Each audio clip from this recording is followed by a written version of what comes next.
நம்ம லைஃப்ல வந்து மறக்க முடியாத ஒரு கடவுள் வழிபாட்டுல நம்ம ஒரு மிராக்கிள் நடந்திருக்கும். இதனாலதான் நான் வந்து ரொம்ப பிடிச்சிக்கிட்டேன் கெட்டிமா அப்படின்ற மாதிரி ஒரு ஒரு மூமெண்ட் எல்லார் லைஃப்லயும் இருக்கும். உங்க லைஃப்ல அப்படியே கொஞ்சம் அப்படியே நிறைய யோசிச்சு இருக்கு, நிறைய மறக்க முடியாது. நான் இப்போ வரைக்குமே அதுல ரொம்ப பிளெஸ்டா தான் ஃபீல் பண்றேன் நான். டெய்லியுமே நான் வந்து ரொம்ப தேங்க்ஃபுல்லா தான் எந்திரிப்பேன் நான். ஏன்னா மனசுக்குள்ள அவ்வளோ பாரம் இருக்கும். நம்ம வந்து அடுத்தது என்ன பண்ணுவோம், ஏன் நம்மளுக்கு இது நடக்குதுன்னு ஒரு பெரிய கேள்வி இருந்துகிட்டே இருக்கும் அது. ஆனா எங்கேருந்தோ வந்துட்டு அந்த கோயில்ல போகும்போதோ இல்ல யாரோ சொல்லி நம்மள கூட்டிட்டு போகும்போது, திருச்செந்தூர் இப்ப ரீசெண்டா நடந்த ஒரு விஷயம் சொல்றேன் நானு. திருச்செந்தூர் எனக்கு ரொம்ப ஆசை. நான் போனதே கிடையாது. சரி, ஓகே, அதுக்குன்னு எல்லாரும் சொல்லுவாங்க இல்லையா, அதுக்குன்னு ஒரு டைம் வரும் அப்படின்னா நம்ம நினைக்க கூடாது, அவங்க நினைக்கணும்னு. கரெக்ட். சரி, நானுமே ஓகே, நம்மளுக்கு போற டைம்ல அதே கூட்டிட்டு போயிடும் அப்படின்னு ஒரு நம்பிக்கை. எப்பவுமே எனக்கு அதுதான் நடக்கும், அதான் நடந்துட்டு இருக்கு. அதே மாதிரிதான் திருச்செந்தூர் மனசுக்குள்ள ரொம்ப ஆசையாவே இருந்துட்டே இருந்துச்சு. போகணுமே அப்படின்னு. ஏன்னா அப்போட 70th பர்த்டேக்கு நான் சஷ்டி விரதம் இருந்தேன் நான். First time. அதுவும் சஷ்டினா எனக்கு என்னன்னே தெரியாம இருந்துச்சு சத்தியம். அப்போ என் பேரண்ட்ஸ் யூஎஸ்ல இருந்தாங்க. சரி, அவங்க ரொம்ப மிஸ் பண்றேன்னு சொல்லிட்டு, அப்பா பேரு சுப்பிரமணியன். ஸோ எங்கேயோ ரிலேட் ஆன மாதிரி எனக்கு அந்த ரீல் வந்துச்சு. அப்ப தோணுச்சு, ஏன் நம்ம சஷ்டி இருக்கக்கூடாது.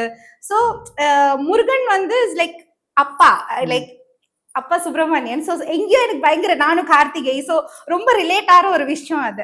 அப்போ திருச்செந்தூர் எனக்கு ரொம்ப ஆசை வந்துட்டே இருந்துச்சு. அப்ப என்னோட ஃப்ரெண்டோட ஒரு கல்யாணம் இப்போ ரீசெண்டா நடந்துச்சு. அவரு வந்து இன்வைட் பண்ணாங்க, அக்கா நீங்க கண்டிப்பா நான் இல்ல முருகனுக்காக நீங்க வந்தாகணும்னு. அப்போ மொத்தமா நாங்க ஃப்ரெண்ட்ஸா போனோம். நான் அங்க திருச்செந்தூர் உள்ள போனதுல இருந்து எனக்கு குடம் குடமா தண்ணி வந்துட்டே இருக்கு. எனக்கு தெரியல, எனக்கே அறியாம அவ்வளோ அழகா தெரியல.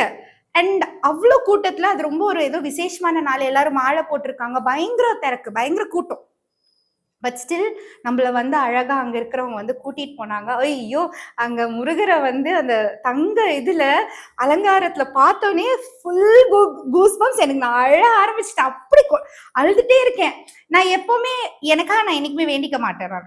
எனக்கு இது வேணும், அது வேணும், இந்த மாதிரி எனக்கு பழக்கம் இல்லை. அது எனக்கு தெரியாது. எனக்கு இது வேணும், இது கொடுங்கன்னு எனக்கு அதை சொல்லவும் தெரியாது, கேட்கவும் தெரியாது. பட் எப்பவுமே நான் ரொம்ப கிராட்டிடியூடோட இருப்பேன்.